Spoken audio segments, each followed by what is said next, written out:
Hermanos amados, les saludo en el nombre del Señor y vamos a continuar entonces con el mensaje, la segunda parte del mensaje que ya había entregado el día domingo, que ahora continúa en Romanos 6, 12 al 23.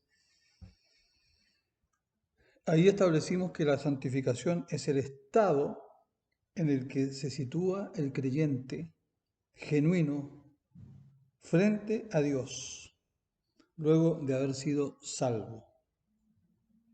Es la condición de vida lograda por Jesucristo a través de su obra en la cruz del Calvario, que adquiere el creyente por gracia de Dios, ya del Espíritu Santo que opera en él. Perdón, por medio del Espíritu Santo que opera en él. La santificación es un mandato a nosotros. Dice que vamos a buscar, hermanos, Hebreos 12, 14, para no estar tratando de decir de memoria algunas citas. Hebreos 12, 14, la palabra del Señor dice: seguid la paz con todos y la santidad, sin la cual, dice, nadie verá al Señor. Y bueno, ya hemos visto que 1 de Pedro 1, 15 al 16 dice: sed santos porque yo soy santo. Dice que debemos ser santos en toda nuestra manera de vivir. Esta es una demanda que encontramos en toda la Biblia. En el Antiguo Testamento, ya en el tiempo de las leyes, Dios demandaba que su pueblo fuera santo, ¿cierto? Demandaba santidad para su pueblo. En esta parte de la palabra se nos pide genuinamente que hemos sido comprados y redimidos de la esclavitud del pecado. Se supone que no somos ya esclavos del pecado, ¿cierto? Sino que ahora fuimos comprados por precio, y ese precio incalculable, invaluable, que es la sangre de nuestro Señor Jesucristo, que derramó en la cruz. Debemos ser siervos a disposición del Señor en servicio para su gloria. Dios nos concibe, Dios no concibe, no puede, podríamos decirlo, concebir en su ser que en su reino habiten almas que están en su contra. Jesús dijo: el que no es conmigo, contra mí es. Imagínense un rey con súbditos, con todos los súbditos que están en su contra. Esto es imposible. Por esto, el mensaje de hoy está esta pregunta: en mi nuevo andar de vida, ¿soy esclavo del pecado o soy siervo de justicia para el que me compró? Hay dos amos, Dios y Satanás. O somos siervos de Dios y a Él servimos, o somos esclavos del pecado y por ende servimos al diablo. Así concluimos el mensaje anterior. Dejamos claro que todo creyente tiene que considerarse muerto al pecado y vivo para Dios en Cristo Jesús, Señor nuestro. Entonces, hermanos, en primer lugar, vamos a ver el acto de presentación en el capítulo 6 de Romanos, versículos 12 al 14. Dice la palabra del Señor: no reine pues el pecado en vuestro cuerpo mortal, de modo que lo obedezcáis en sus concupiscencias, ni tampoco presentéis vuestros miembros al pecado como instrumentos de iniquidad, sino presentaos vosotros mismos a Dios como vivos de entre los muertos, y vuestros miembros a Dios como instrumentos de justicia. Entonces, frente al pecado, hermanos, en primer lugar, primero decir que es natural que el pecado reine en el hombre pecador, ya que cuando los bajos deseos, las concupiscencias son atraídas por el pecado, este reina en nuestro cuerpo mortal de manera absoluta. Aunque queramos, no podemos apartarnos de los deseos de la carne. Estos deseos son incontrolables para el hombre que no tiene a Dios.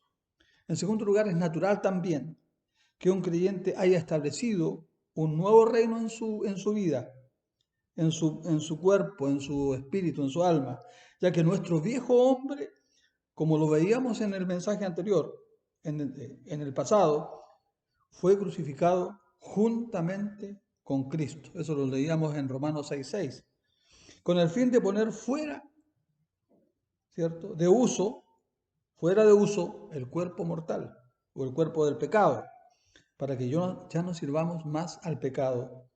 Es natural que el pecado no reine luego que nosotros estamos verdadera y genuinamente en Cristo. Recuerde que si el Espíritu Santo, el Espíritu de Dios no está en nosotros, no somos de Él.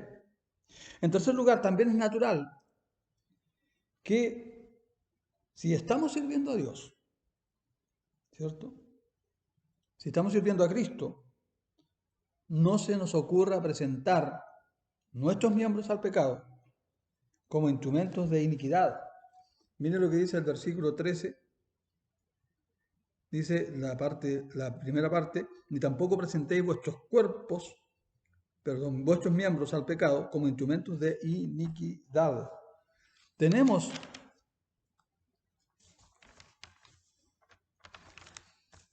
por miembros no solo las partes visibles, no solo lo que nosotros vemos, hermanos, también las partes invisibles, el corazón, la mente, la voluntad, etc.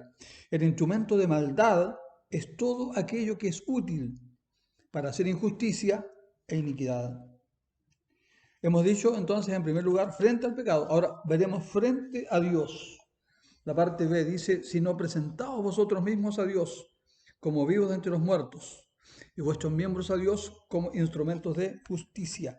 Primero, esta presentación tiene que ser voluntaria.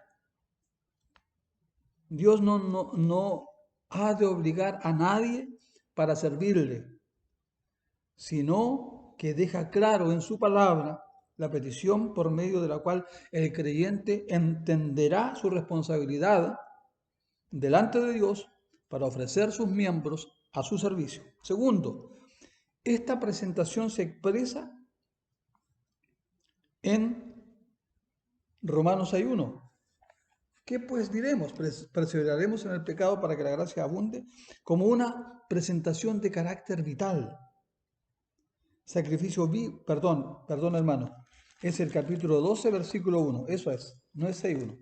12:1 dice, así que, hermanos, os ruego por las misericordias de Dios que presentéis vuestros cuerpos en sacrificio vivo, santo, agradable a Dios, que es vuestro culto racional, ¿cierto? Como una presentación vital, sacrificio vivo, santo, como lo hizo Dios para nosotros. Así como vivos de entre los muertos, nos presentamos frente a Dios. Podemos preguntarnos, ¿para qué Dios quiere muertos? Podemos preguntarnos eso, ¿cierto? Para nada. Él quiere vivos de entre los muertos, los cuales viven para su obra vivificadora, los que han muerto al pecado. Tercero, esta presentación a Dios debe ser acompañada de una disposición al servicio para su gloria, en la cual estamos dispuestos, hermanos, estemos dispuestos a que no solamente nuestro deseo, sino que también nuestros miembros sean puestos al servicio íntegro de su obra. Como Pablo dice en el versículo 13, vuestros miembros como instrumentos de justicia. El pecado entonces ya no es nuestro Señor y amo. En tercer lugar, la capacidad recibida por la gracia de Dios. Miren lo que dice el versículo 14, hermano. Porque el pecado no se enseñoreará de vosotros, pues no estáis bajo la ley, sino bajo la gracia. Lo que nos indica que nosotros, hermanos, eh, hemos recibido a Dios en este nuevo pacto de gracia. Perdón, hemos recibido de Dios en este nuevo pacto de gracia la capacidad de no estar sujeto al señorío del pecado, que por medio de la ley nos condena a la muerte. Segundo, por contraparte, nos plantea que nosotros ahora estamos bajo la gracia de Dios y por tanto con la capacidad de no permitir, por el poder de su fuerza, que el pecado reine y se enseñoree de nosotros. Esto es algo maravilloso si todos lo aceptamos como regalo de Dios. Entonces, en primer lugar, estamos hablando del acto de presentación, primero frente al pecado, segundo frente a Dios y tercero, la capacidad recibida por la gracia de Dios. Segundo, nadie puede servir a dos señores. La incompatibilidad de dos amos. Miren lo que dice los versículos 15 y 16. Dice Pablo, ¿qué pues? ¿Pecaremos porque no estamos bajo la ley, sino bajo la gracia? En ninguna manera. Dice el versículo 16, ¿no sabéis que si os sometéis a alguien como esclavos para obedecerle, sois esclavos de aquel a quien obedecéis, sea del pecado para muerte o sea de la obediencia para justicia? En primer lugar, entonces, la incompatibilidad de los amos. Primero, aquí aparece el argumento judío. Cuando oye, Pablo está respondiendo a la ridiculización, a la burla, a la mofa que hace el judío, cuando él habla de estar bajo la gracia. El versículo 1 dice, ¿qué pues diremos? ¿Pecaremos en el pecado para que la gracia abunde? Es que eso era el argumento del judío, ¿cierto? O sea, hay que pecar para que la gracia abunde, ¿cierto? No puedo decir que me he convertido a Cristo si no estoy dispuesto a poner mis miembros a su servicio. Y más cuando el Señor nunca ha ocultado el costo de seguirle. Jesucristo nunca, usted lea Lucas 14, 27 al 33 y va a encontrar el costo de seguir a Jesús.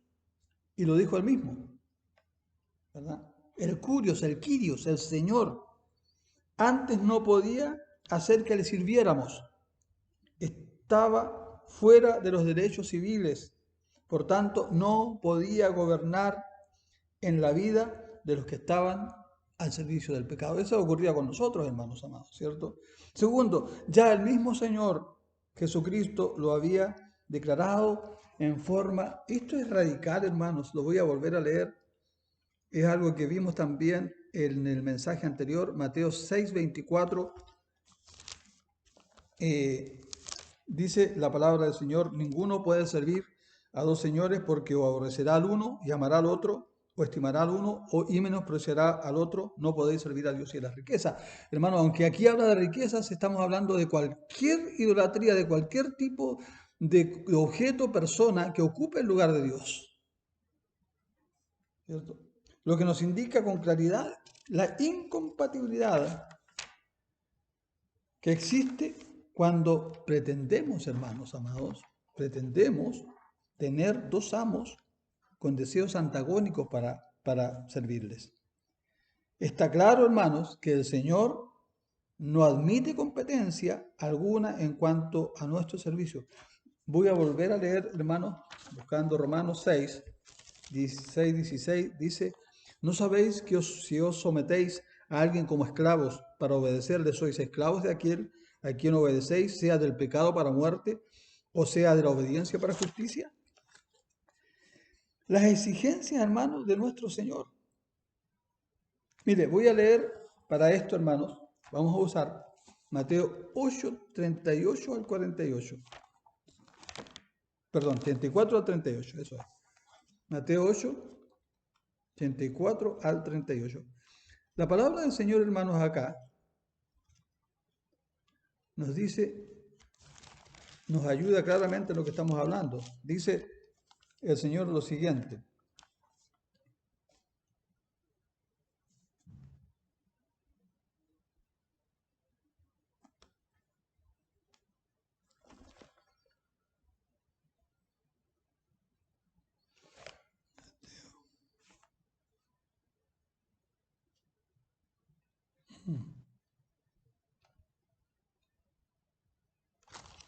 A ver, hermanos, vamos a buscar. Me parece que no es ese el. Es Marcos, perdón, Marcos 8, 34 al 38. Dice: Y llamando a la gente, a sus discípulos, les dijo: Si alguno quiere venir en pos de mí, niéguese a sí mismo y tome su cruz y sígame. Porque todo aquel que quiera salvar su vida, la perderá, y todo aquel que pierda su vida por causa de mí y del Evangelio, la salvará. Porque ¿qué aprovechará el hombre si ganare todo el mundo y perdiere su alma? ¿O qué recompensa dará el hombre por su alma? Porque el que se avergonzare de mí y de mis palabras en esta generación adúltera y pecadora, el Hijo del Hombre se avergonzará, dice, también de él cuando venga en la gloria de su Padre con los santos ángeles. Entonces, mi amado hermano, primero Jesús nos dice: niéguese a sí mismo. Jesús requiere que cada siervo de él se proponga abandonar su yo, su afán y su pecado, con el propósito de que le sirvamos con todo lo que tenemos, que todos nuestros miembros estén en forma incondicional a su servicio. Al no haber, ¿no es cierto?, lo que queremos, ¿cierto?, el no tomar aquello que queremos, sino lo que Él quiere, el no hacer aquello que queremos, sino lo que Él quiere. Segundo, tome su cruz, decía Jesús, cada día. Ojo con esto de tomar la cruz. Algunos lo toman de diferente manera, hermanos. Pero dice, la misma de la cual el Señor fue participante. Miren lo que dice Juan 17, 4 al 6, hermano. Juan 17, 4 al 6 dice la palabra del Señor así. Dice: Yo te he glorificado en la tierra, he acabado la obra que me diste que hiciese. Ahora pues, Padre, glorifícame tú al lado tuyo, con aquella gloria que tuve contigo antes que el mundo fuese. He manifestado tu nombre a los hombres que del mundo me diste. Tuyos eran, me los diste y han guardado tu palabra. ¿Qué es tomar la cruz, hermanos amados, cada día? No es debilidad de parte de nosotros tomar la cruz, no es nuestras debilidades, no es nuestros pecados, no es nuestra cruz. Tampoco que tengamos un miembro de la familia insoportable, tampoco una enfermedad incurable. No, hermanos. Tomar la cruz es sencillamente lo que hizo Jesús: obediencia a costa de lo que sea al Padre. La idea es que cada día nosotros podamos glorificar al Dios de los cielos con nuestros pensamientos, con nuestro hablar, con nuestro andar, y que su nombre sea exaltado por nuestro servicio a Él. Pero también dice Jesús: y sígame. Niégase a sí mismo, tome su cruz cada día y sígame en tercer lugar, ¿cierto? Esta demanda requiere que estemos cada día en los pasos del Señor, que no nos separemos ni a diestra ni a siniestra, que tengamos fija la meta en el supremo llamamiento en Jesucristo, como dice Pablo, en nuestra meta, y que nuestra meta sea ir donde Él va. Para esto, Jesucristo se sacrificó por nosotros, dice Pedro, para que nosotros sigamos sus pisadas, le sigamos. Tercero, santificación y nada más. Volvamos, hermanos, entonces a Romanos 6, 17 al 20. Dice la palabra: Pero gracias a Dios que aunque erais esclavos del pecado, habéis obedecido de corazón a aquella, miren, forma de doctrina a la cual fuisteis entregados. Y libertados del pecado, venisteis a ser siervos de justicia, de la justicia. Hablo como humano por vuestra humana debilidad, que así como para iniquidad presentasteis vuestros miembros para servir a la inmundicia y a la iniquidad, Así ahora, para santificación, presentad vuestros miembros para servir a la justicia, porque cuando erais esclavos del pecado, erais libres acerca de la justicia. En primer lugar, Pablo da gracias a Dios por la obediencia de corazón, dice, que tuvieron los romanos a la doctrina en que fueron enseñados cuando les predicaron bajo las bases del Evangelio de Jesucristo y mandarles la muerte al pecado y la entrega sin reservas al servicio del Señor. Eso lo dice el versículo 17. Segundo, les recordó que siendo libertados del pecado, vinieron a ser siervos de la justicia, de manera tal que ellos tuvieron el privilegio de experimentar lo que era servir al Señor y apartarse del pecado que los asediaba y los esclavizaba.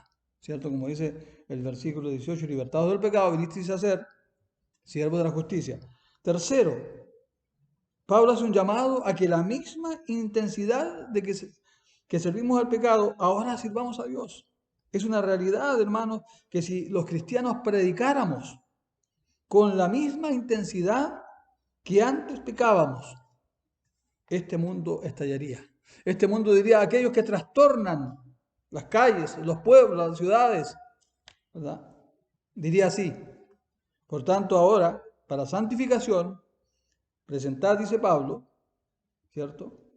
Presentad vuestros miembros para servir a la justicia, ¿cierto? Así ahora dice la última parte del versículo 19, para santificación, presentad vuestros miembros para servir a la justicia. Tercero, hermanos, las consecuencias de servir a dos señores. Los versículos 21 al 23. Dice la palabra, pero ¿qué fruto teníais de aquellas cosas de las cuales ahora os avergonzáis? Porque el fin de ellas es muerte. Versículo 22, mas ahora habéis sido libertados del pecado y hechos siervos de Dios, tenéis por vuestro fruto la santificación y como fin la vida eterna. Porque la paga del pecado es muerte, mas la dádiva de Dios es vida eterna en Cristo Jesús, Señor nuestro. Entonces, en primer lugar, hermanos, el pecado como amo. Primero Pablo nos lleva a hacer un análisis en cuanto al fruto de las dos experiencias que hemos tenido. En primer lugar, sirviendo al pecado y luego sirviendo a la justicia. Comienza primero a cuestionar sobre el fruto de nuestra vida de pecado, de los cuales ahora, ¿cierto?, nos avergonzamos, dice Pablo, y de la cual solo cosechábamos sencillamente la muerte. El fruto, en segundo lugar, de una vida que sirve al pecado es muerte. Y todo aquel que lleva una vida activa de pecado, lo que llamamos practicar el pecado, no podrá nunca obtener otra cosa que no sea la muerte y destrucción, pues esto es lo que el pecado paga. Debemos recordar, hermanos, las palabras de Santiago en el capítulo 1, versículos 13 al 15. ¿Qué decía el medio hermano de Jesús? 1, 13 al 15 decía lo siguiente: cuando alguno es tentado, decía, no diga que es tentado de Dios, de parte de Dios, porque Dios no puede ser tentado por el mal, ni él tienta a nadie, sino que cada uno es tentado cuando de su propia concupiscencia es atraído y seducido. Entonces, la concupiscencia, después que ha concebido, da a luz el pecado, y el pecado, siendo consumado, da a luz la muerte.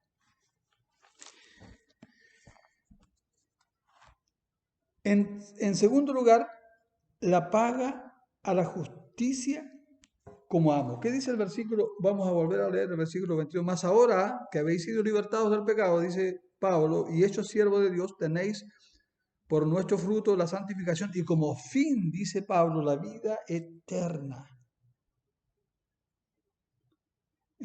Primero aquí tenemos, hermanos, la contraparte del fruto anterior. Ahora Pablo nos habla de libertad del pecado a la cual fuimos llamados y nos lleva a analizar el fruto de la forma de vida a que nos llamó Dios. Hermanos, debemos comprender de que Él nos llamó, Jesucristo nos llamó sí o sí a santificación. Segundo, mas ahora que habéis sido libertados, dice Pablo, del pecado y hechos siervos de Dios, el fruto de ser siervo de la justicia ha sido, dice Pablo, la santificación y el fin, la vida eterna. Vemos, ¿verdad?, lo que nos dice el versículo 22. Tercero, esto nos asegura que el fruto, el fin de ser siervos del Señor conforme a su justicia, trae más beneficios que ser esclavos del pecado, obviamente. Aún más cuando entendemos que para el pecado somos esclavos y para Dios siervos voluntarios. Pensemos y tomemos una decisión. Y hermanos, llegamos entonces a una conclusión significativa. Porque la paga del pecado, decía Pablo, es muerte, mas la dádiva de Dios es vida eterna en Cristo Jesús, Señor nuestro. Primero Pablo hace una conclusión magnífica de este capítulo 6, cuando establece en el versículo 23 el contraste en cuanto al beneficio que el hombre tendrá de ambos amos. Primero dice la paga del pecado es muerte. Segundo, todo lo que ha entendido todo el que ha entendido, este versículo tendrá que aceptar que el primer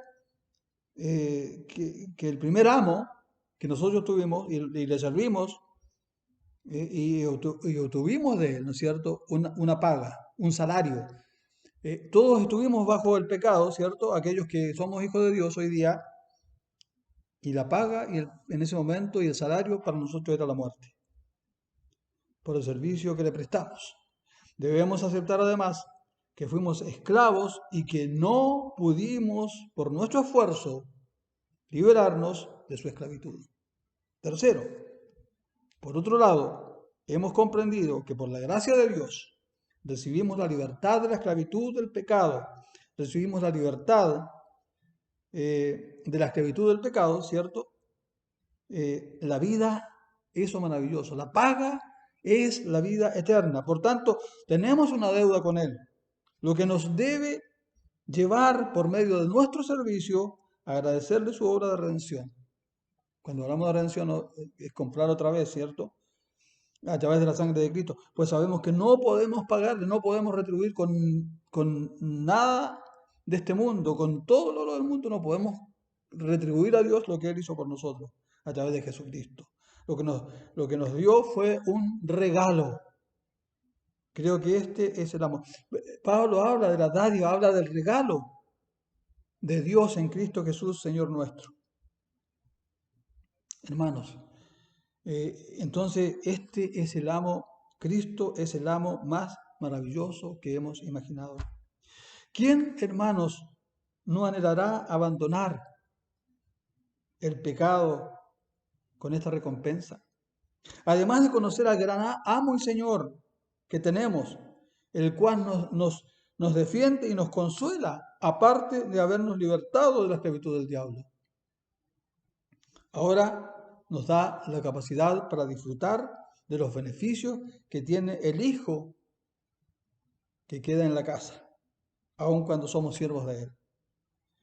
Es importante pensar que por el servir al amo pecado tuvimos que sufrir la muerte. Y que por servir a este amo y Señor maravilloso fuimos librados de esta horrible pena, además de tener un lugar asegurado en las mansiones que Cristo fue a preparar para nosotros, para gozarnos por la eternidad con nuestro Dios, amo y Señor de todos que hemos muerto al pecado. Para todos aquellos que hemos muerto al pecado y hemos tomado la decisión de seguirle, de hacerle nuestro Señor y amo, y de poner todos nuestros miembros a su servicio, al servicio de la justicia. Amados hermanos, que el Señor les bendiga ricamente.